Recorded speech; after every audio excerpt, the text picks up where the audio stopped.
God's grace isn't just for others, it's for you too. If the creator of the world, the creator of the universe, sees you as worthy and loved and redeemed, who are you to treat yourself as anything less?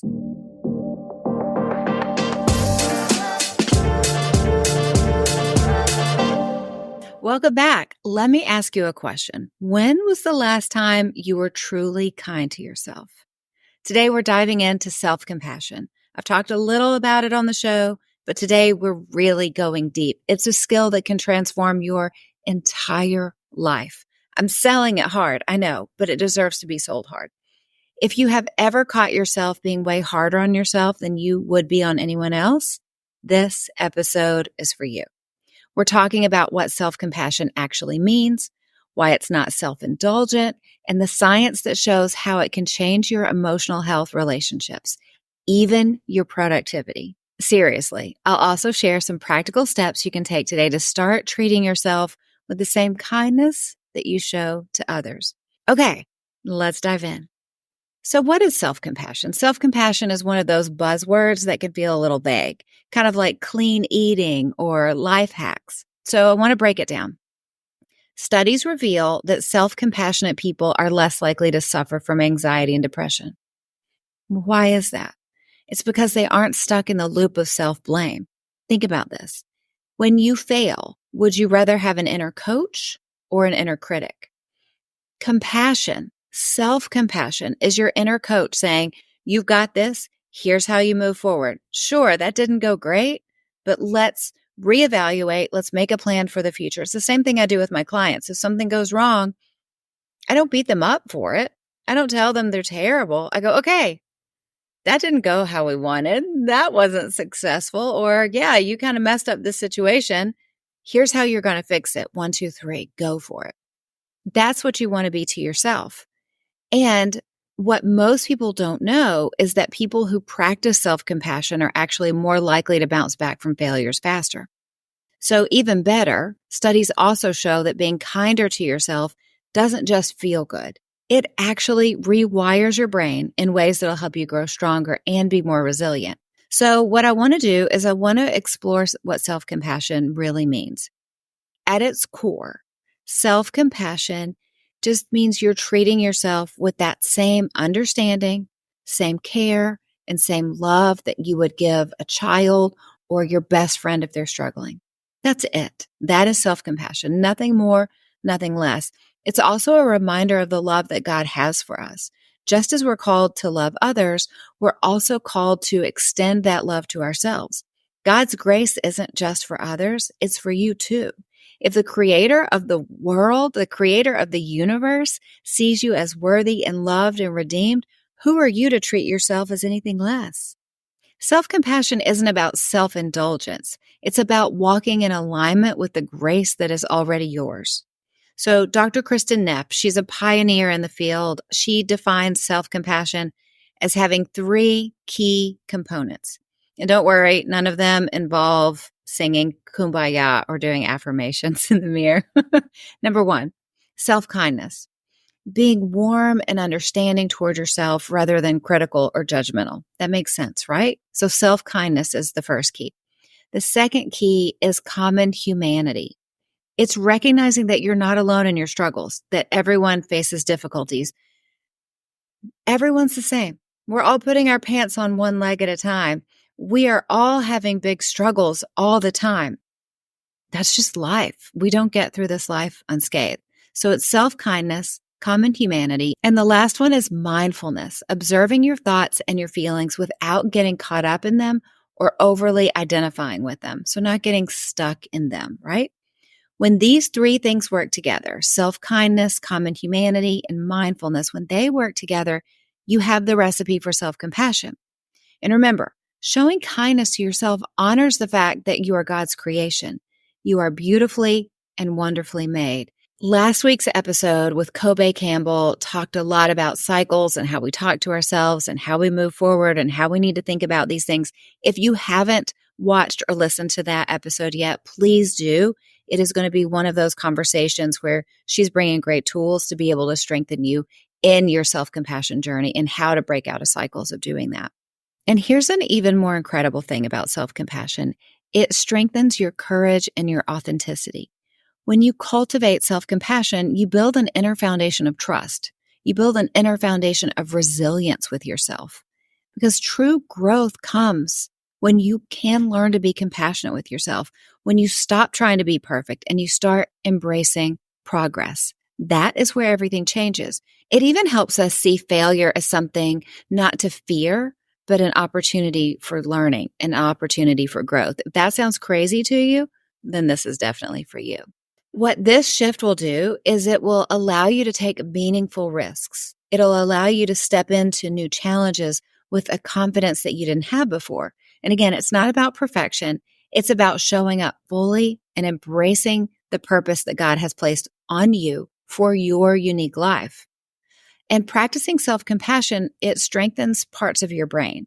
It strengthens the parts of your brain that are linked to empathy and connection, which means being kinder to yourself can actually help you show up better for others. Because think about it. If in your head, you are talking to yourself in a mean, critical, hurtful way all day and being negative to yourself and saying unkind things to yourself, how could we not think that that is going to leak out onto others? We can't live our life like that where we are beating ourselves up and then truly being authentic and empathetic and loving to others.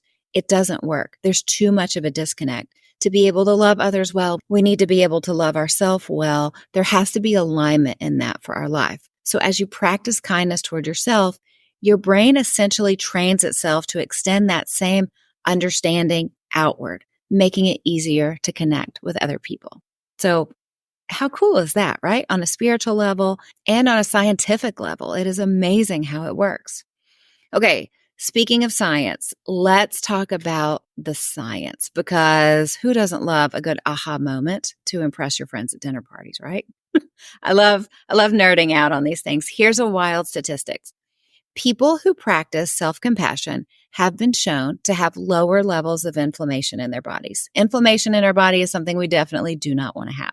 Inflammation puts us at risk of more illnesses and chronic diseases. It ages us faster. Inflammation is bad. So think about this. Less kindness equals more physical stress on your body. Your cells are literally begging you to stop being so hard on yourself. How crazy is that? Self-compassionate people actually produce more oxytocin. That is that same hormone that bonds us with our babies after we have them. Think about that. Being kind to yourself isn't just healing. It actually strengthens your ability to connect and thrive. So even if you're like, I don't care how much I beat myself up, I don't care if I'm mean to myself, it still hurts your connection to other people. You're still not able to connect as well if you are being harsh to yourself. Here's another science-backed fact that I love. When you criticize yourself, your brain reacts as if you're in physical danger. That's right. Your body goes into fight or flight mode just because of your own inner voice. So self-compassion isn't just emotional.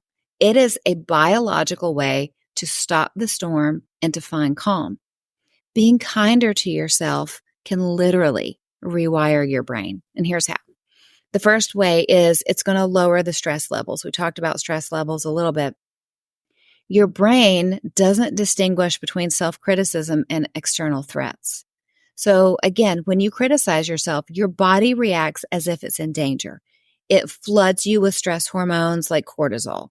So practicing self-compassion signals safety to your nervous system, and it will bring those levels down. As Dr. Neff mentioned in her work, she said, unlike self-criticism, which asks if you're good enough, self-compassion asks what's good for you. It's a way of living out of the peace that surpasses understanding, as God intended us to. Number 2, it will improve your resilience. So people who practice self-compassion bounce back from setbacks faster. Instead of getting stuck in the I'm such a failure loop in their heads, they can say, this was hard, but I'm learning and I'm growing. It also helps us have better relationships. So self-compassionate people tend to have healthier, more balanced relationships because we're not always seeking validation from others to fill an internal void. If you've ever been around somebody or you've ever been at this stage in life where there's a black hole and it is never going to be filled with enough validation. You need more and more validation all the time because there's something inside of someone that just can't be filled up. Self-compassion will reduce anxiety by stimulating the release of oxytocin that I mentioned before, the love hormone, which calms down your nervous system and fosters deeper connections. It's very cool. Another science-backed thing it does for us is it enhances our motivation. So here's the kicker. Self-compassionate people tend to achieve more because they're not paralyzed by the fear of failure. In fact, they're more willing to take risks and try again. So kindness towards yourself means that you're creating a growth mindset, making you feel safe to learn from mistakes. And as Dr. Neff beautifully put it, she said, far from encouraging passivity or indulgence, self-compassion provides us with the strength and clarity to confront our weaknesses and make meaningful changes in our lives. And here's a fun fact that I love. Neuroscientists have found that self-compassion activates the parts of your brain associated with rewards and emotion regulation. So it's literally rewiring your brain for the better. This is my pitch for self-compassion. I have more to teach you, but I wanted to give you a theological reason for self-compassion and a scientific reason for self-compassion. The vast majority of us are so far on the side of beating ourselves up that if we just come over a little bit more on the self-compassion side, it's going to help us be healthier. We're not going to wake up one day and go, I'm amazing. I'm not going to be hard on myself for anything. Everything I do is great. That's not going to happen. We're just taking it from an unhealthy way that we're treating ourselves and making it a little bit healthier. But self-compassion can be really hard for us. I mean, if you've ever wondered, why do I let my inner voice talk to me in ways I'd never allow from anyone else? Let's work on that. Let's talk about one of my favorite topics to harp on. Social media isn't just the highlight reel, like we say. It's the Hollywood version of life. And yet, our subconscious cannot help to compare our everyday bloopers to someone else's scripted perfection. It's just how it works. If we could remind ourselves that everyone is struggling, it would change everything. I mean, it would change a few things. The thing is, we have cultural conditioning. Many of us have been taught to believe that being hard on ourselves is the only way to succeed. That's one of the reasons that self-compassion is so hard. The whole no pain, no gain mindset can leave us thinking that kindness equals weakness. Kindness does not equal weakness. We want to be smart. We want to be strategic here. We're looking at, again, the theological position, the scientific position of why we want more self-compassion in our lives. We live in comparison culture. Social media amplifies feelings of inadequacy, period. That's what it does. You can't go on social media and not experience comparison and feelings of inadequacy. Your brain can't handle that. That's the way our brains work. When you're constantly comparing yourself to other people's scripted perfection, it's easy to feel like you're not enough. And most of us are exposing ourselves to that 5-10 times a day. Another thing that makes it so hard is perfectionism. If perfectionism is your go-to, if you've been striving to be perfect in everything, self-compassion can feel like slacking off. But I want to be real. Perfectionism is exhausting. Perfectionism is unattainable. And sometimes we need to go, okay, it's not perfect, but it's good enough. Because if perfection is our standard, then self-compassion is going to be really, really hard to achieve. The last reason I think we have so much trouble with self-compassion is we just have habits. For many of us, self-criticism is an ingrained habit. We've been that way all of our lives. The voice in your head has been saying, you should be better for so long that we don't even question it. But the good news is, like any skill, self-compassion can be learned and it can be strengthened. And the best part is you don't need fancy tools. You don't need years of practice. Dr. Neff explains it this way. She says, self-compassion is the perfect alternative to self-esteem. It doesn't require feeling better than others. It isn't contingent on other people liking you, and it doesn't require getting things right. You can start building this superpower right now because for perfectionists, hear me out. Perfectionism actually lowers performance. It's like trying to run a marathon with a backpack full of bricks labeled self-doubt. By trying to be flawless, you end up creating more stress and shutting down creativity. I want you to ask yourself in these moments, would you ever talk to your best friend the way you talk to yourself? And if the answer is no, then it's time to change the narrative. The next time you catch yourself saying, I'm so stupid, I want you to pause and ask, would I say that to someone I love? And if you wouldn't say that to someone you love, and I don't think you would, you got to stop saying it to yourself. Instead, I want you to tell yourself, I made a mistake and that's okay. I'll do better next time. It's a small shift that can change everything because the way you speak to yourself shapes your emotional and mental health more than you realize. And it also reflects your faith in God's unconditional love and grace for you. Okay, let's get into action steps. I'm going to go through some quick, fun life hacks, things that are going to help you build more self-compassion in your life. I love science-backed steps. I love things that you can start doing right now. My favorite trick is one of the tricks that I highlighted in Remaining You While Raising Them. And it's just to ask yourself every day, what do I need right now? Start honoring what you need. Start listening to yourself. Maybe it's more water. Maybe it's to call a friend. Maybe it's a massage tomorrow. I get my massage at 8 a.m. because I deserve it. Think about it. Think about what you need and start taking care of you. That's one of the best ways to prevent burnout. If you are burnout, it's one of the best ways to get energy back and to kind of get a love of life back again. It's a simple yet powerful question to let you check in on yourself and offer yourself kindness. One thing you can do is set an alarm on your phone every day. And when that alarm pops up on your phone every day that says, what do I need right now? Take 1 minute. 1 minute and think about it. Get in the habit of being kind to yourself. I also want you to talk to yourself like a friend. The next time you catch yourself being self-critical, I want you to pause and reframe. I want you to say, what would I say to my friend in this situation? Or what would I say to my child in this situation? Then I want you to say that to yourself, not just in your mind. I want you to say it with your voice.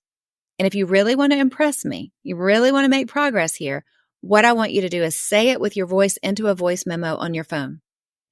And then open up your notes app and put a situation at the top of the notes app and then save that voice memo in here. So it's like when I mess up something at work and then that voice memo of you speaking kindly to someone else is there so you can hear your own voice back to you next time you need it. Pop in your AirPods and listen to it in the future. It is really powerful. Speak to yourself like you would speak to someone you love and then save that and be able to have something to remind yourself of what's healthy and good to hear in that situation in the future. One day you could have 100 notes. That's great. It's healthy. It's good to do. I want you to practice self-compassion breaks. Let me explain that. If you're feeling stressed or overwhelmed, I want you to take a minute to acknowledge your feelings. Say to yourself, this is hard, but other people go through this too, and I'm going to be kind to myself. So just take a break. Acknowledge how you're feeling. Acknowledge that you're not special in the hard times. Everybody has some sort of disaster going on in their lives behind the scenes at any point. That's just life. Again, no one gets through life unscathed. But recognize we're in this together, but then make the decision, I'm going to be kind to myself here. So again, this is hard. Other people go through this too, and they survived. I'm going to be kind to myself. Take a self-compassion break, 5 minutes during the day. Another thing you can do is write a letter to yourself. You can do this in your notebook. You can do this in your notes app. We are going to have journaling prompts for this in the app as soon as the app launches. Oh, I'm so happy about that. We're so close. What we want to do is we want to write ourselves the most supportive, loving message that we can imagine. Say what you'd want to hear on your toughest days because you deserve that kind of encouragement every day.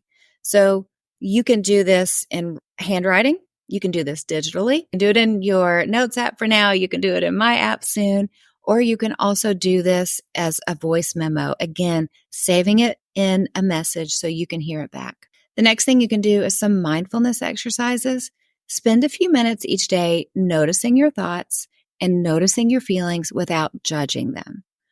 What this does for you is it just checks in with you on how you're doing because it's really hard to know what we need unless we start getting in touch with how we're doing. Am I stressed? Am I happy? Am I excited? Am I nervous about something? Am I sad about something? If we've checked in with ourselves, and again, this is 3 to 5 minutes.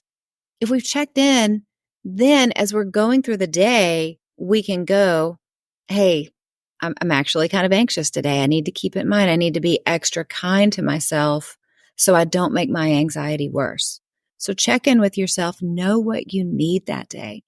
My go-to, my whole life has always been, I just power through. I'm tough. I'm good. I don't need anything. I don't need to mess in the details. Let me power through. I'll deal with it sometime. To the point where I was so burned out. I've talked to you about it, end of 2020, beginning of 21. I was just fried to a crisp. We have to be brave. We have to be brave enough to feel our feelings and to make sure that we're taking care of ourselves. 2 more things that I want to leave you with. I want you to challenge your inner critic. When you hear that harsh voice in your head, ask yourself, is this really true? Like, think about it. Like, be an attorney and you're cross-examining yourself. Is this really true? Is there proof of this? Or is this just feeling motivated? Because a lot of times the stuff we say to ourselves isn't really true. And if we stop and we really push back on our inner critic, we'll realize it's not true. Replace critical thoughts with thoughts that are true and are kind. Now, the last one, I want you to celebrate your small wins.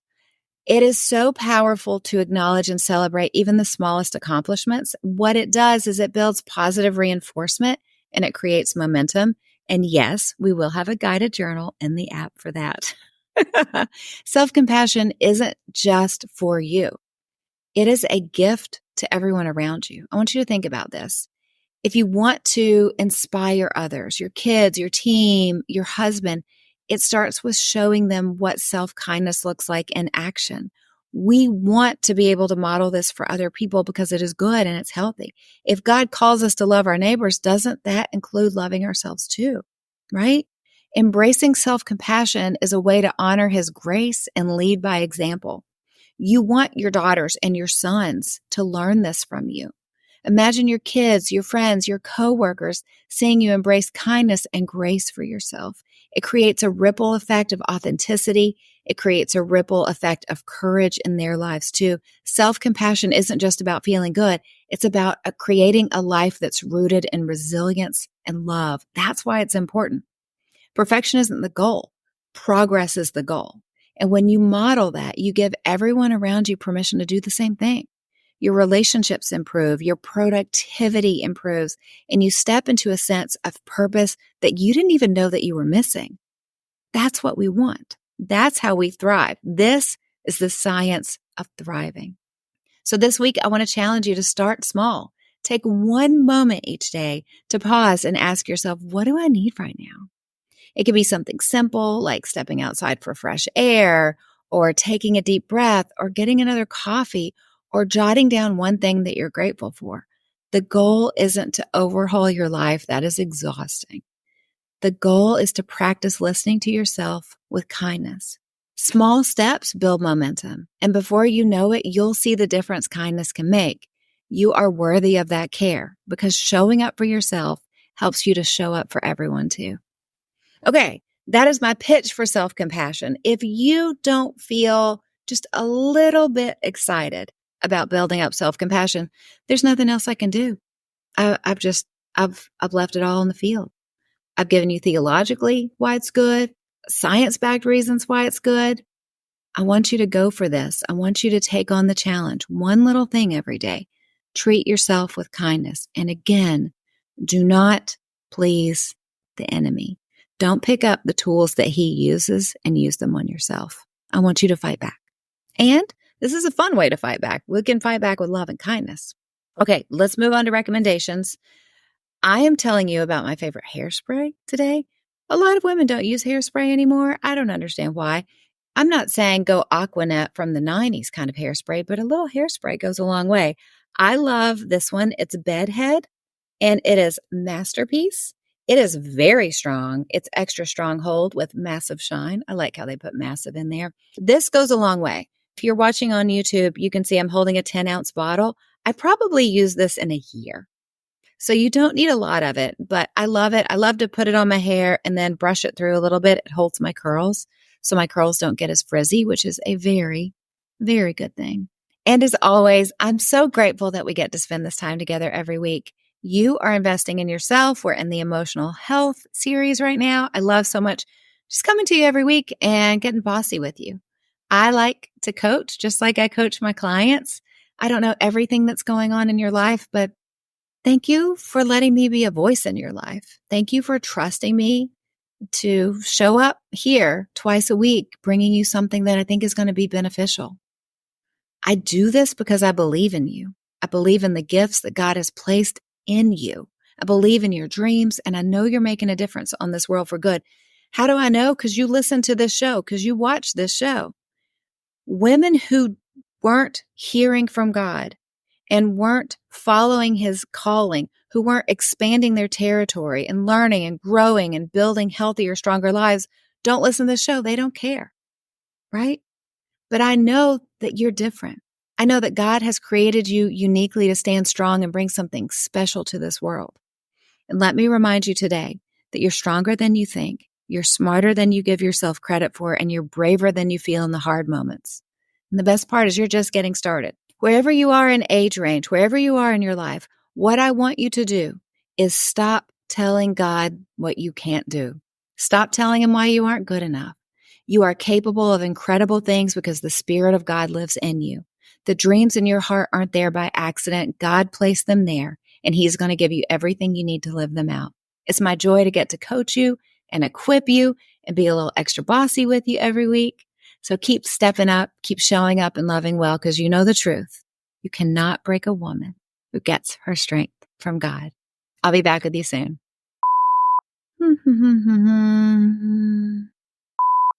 Just making sure the settings are right. Podcaster, yeah, got it. Okay.